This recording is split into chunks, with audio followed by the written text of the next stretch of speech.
Sa kailaliman ng kamalayan ni Ghislaine, biglang nakatagpo ang masamang espiritu ang isang mas matandang bersyon ni Ghislaine na nakatayo sa gitna ng mga guho at nagkalat na bangkay. Labis itong nagulat nang matuklasang may iba pang nilalang sa loob ng mundong ito ng isipan, agad nitong hinanap ang sagot kung sino ang estrangherong yun at kung bakit may isa pang tao sa loob ng subconscious ng isang tao, ngunit habang mas pinagmamasdan niya ito, napagtanto niyang si Ghislaine mismo ang nasa kanyang harapan. Napasinghap ang espiritu sa pagkabigla, imposibleng si Ghislaine yun, bagamat mas matanda ang itsura nito, malinaw na siya ang tunay na may-ari ng katawan, ngunit kung ganoon, paano ito naging posible? Tahimik na tumingin si Ghislaine sa nilalang at sinabi na kung nais nitong silipin ang kanyang mga alaala, maaari itong tumingin ng mas malalim sa kanyang puso, kung kakayanin lamang nito. Sa isang iglap, nilamon ng ganap na kadiliman ang masamang espiritu, nahulog ito sa isang walang katapusang itim na kawalan kung saan wala itong makita kahit kititing na liwanag, nagsimula itong magwala sa takot habang unti-unting sinasakal ng kadiliman ang kanyang kamalayan. At doon nagsimulang magpakita ang mga alaala ni Ghislaine mula sa kanyang nakaraang buhay. Nasaksihan ng espiritu ang pagkamatay ng kapatid na babae ni Ghislaine, nakita nito si Ghislaine na tumatakas habang ang kanyang ama ay brutal na pinaslang, ang katawan nito ay tinuhag ng maraming espada at palaso, sumunod na bumungad ang ganap na pagkawasak ng kanilang bayan na Perdium. Sa gitna ng nagliliyab na mga labi ng kanilang tahanan, nakita nito ang batang si Ghislaine na umiiyak sa galit habang sumusumpang sa araw na yun ay gagawin niya ang lahat upang makapaghiganti. Nagbago ang eksena, ngayon ay nakatayo si Ghislaine sa tuktok ng napakalaking bundok ng mga bangkay na siya mismo ang pumatay, ngunit sa gitna ng kanyang tagumpay, isang malakas na espada ang humiwa sa kanyang katawan, sa kanyang harapan ay si Aiden, na may nakangising mukha habang ibinubunyag na nakipagsanib puwersa sila sa pamilyang Delphine, ang mismong pamilya na nagdala ng kapahamakan sa angka ni Ghislaine. Nagngit-ngit sa galit si Ghislaine at isinigaw ang pangalan ni Duque Delphine, ngunit bago pa siya makaganti, pinugutan siya ni Aiden ang ulo. Sa kanyang huling hininga, nanumpa si Ghislaine na kung mabibigyan siya ng isa pang buhay, hinding-hindi niya sila patatawarin. Matapos masaksihan ng nakakatakot na nakaraan na yon, tuluyang nayanig ang masamang espiritu, hindi nito maunawaan kung paano nagawang maglaman ng isang tao ng ganoon kalalim na galit, puot, at paghihirap, noon nito napagtanto na imposibleng lamunin ang kaluluwang ito. Biglang lumitaw si Ghislaine sa likuran nito at malamig na tinanong kung ano ang pakiramdam ng pakikialam sa mga alaala ng iba. Napaatras ang espiritu sa matinding pagkabigla, sumigaw ito na kasinungalingan ng lahat, imposibleng mamatay ang isang tao, mabuhay muli, at makabalik sa nakaraan.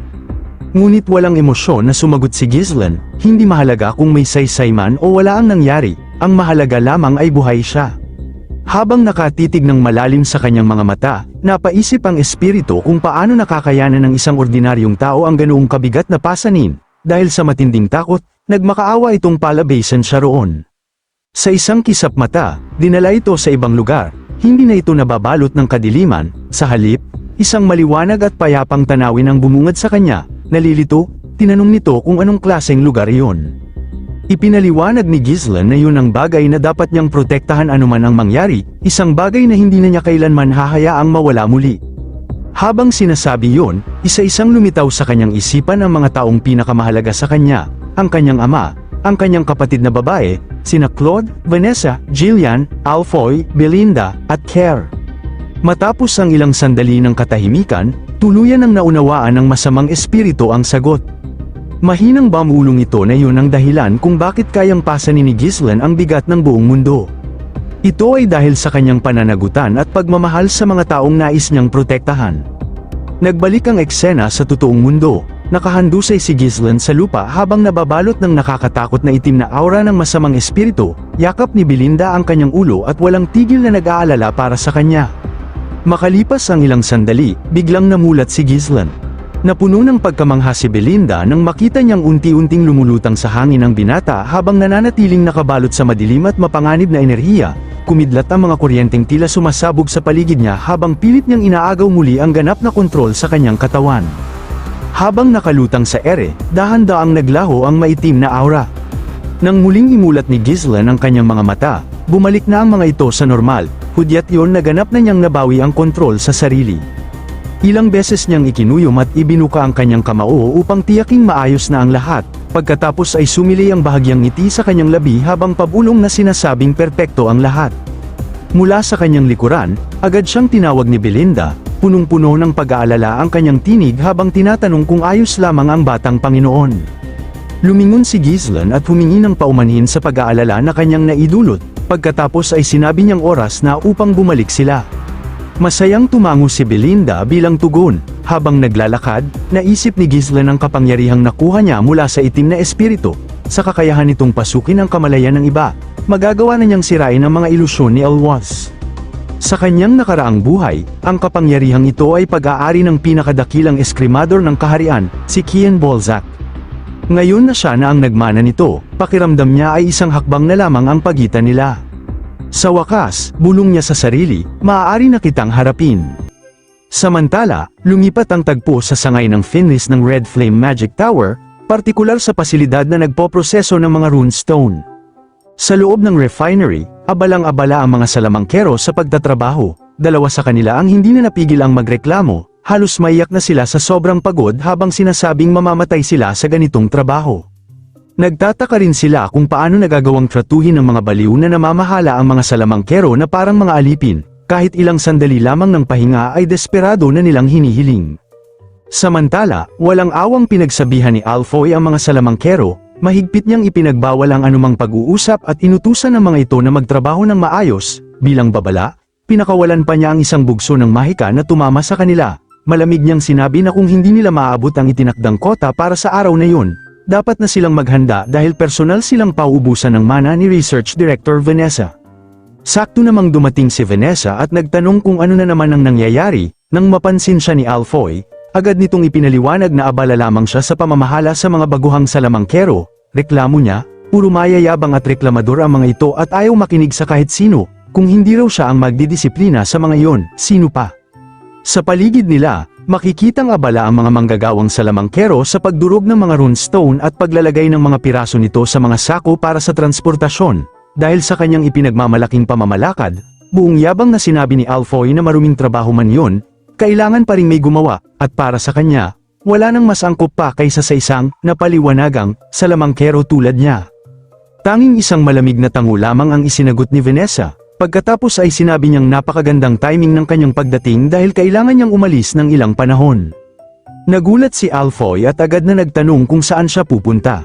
Ipinaliwanag ni Vanessa na nakatanggap sila ng paanyaya mula sa Crimson Magic Tower para sa isang opisyal na palitan ng kaalaman sa pagitan nito at ng Red Flame Magic Tower.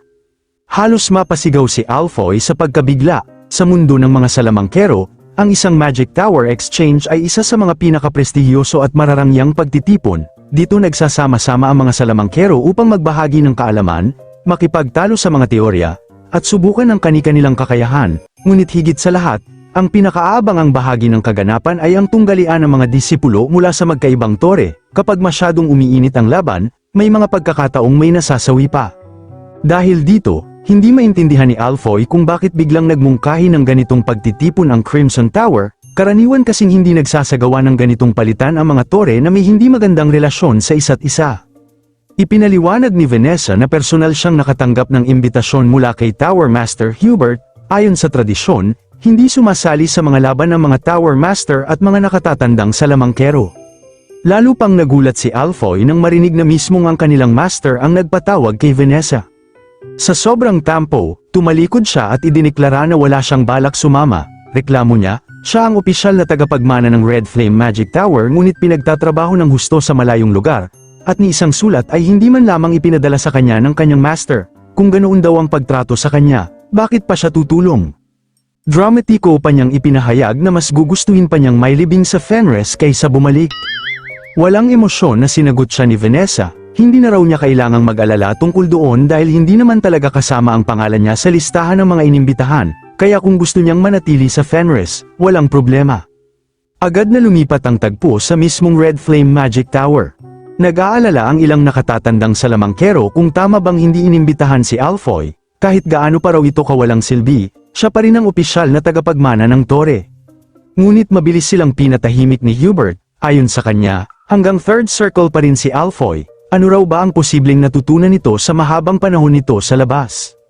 May isang elder na tumutol at nagtanong kung paano nila matatalo ang mga disipulo ni Delmoth, isang salamangkero na umabot na sa maalamat na 7th circle. Ngunit puno ng kumpiyansa si Hubert, para sa kanya, Sapat na si Vanessa upang katawanin ang kanilang tore sa palitan. Ilang oras ang lumipas at dumating na rin ang mga kalahok. Sa labis na pagkagulat ni Hubert, lumitaw si Alfoy kasama ni Vanessa. Halos mautal siya sa pagtatanong kung bakit pa ito pumunta, ngunit mabilis din siyang nagbago ng tono at kunwaring malugod itong sinalubong. Binati rin ni Vanessa ang mga elder, ngunit tuluyan ang hindi pinansin ni Hubert si Alfoy. Dumiretso siya kay Vanessa at walang tigil na pinuri ito. Nagtanong pa siya kung naging maayos ba ang kanyang paglalakbay at kung totoo bang narating na nito ang ika-6 na bilog ng Mahika. Pagkatapos ay hinarap niya ang ibang salamangkero at pinagsabihan ng mga ito na tularan si Vanessa. Kinutya pa niya ang mga elder dahil hanggang 5th circle pa rin ang kanilang nararating. Hindi naman yun pinalampas ng mga elder, agad silang gumanti at ipinaalala kay Hubert na 6th circle pa rin siya hanggang ngayon. Binalaan pa nila itong baka maunahan pa siya ng isang babaeng dating simpleng katulong lamang. Pinaalala rin nila kung paano niya dati ipinagyayabang na maabot niya agad ang 7th circle kapag nagkaroon lamang siya ng sapat na runestones. Namula sa kahihiyan si Hubert at agad silang pinatahimik.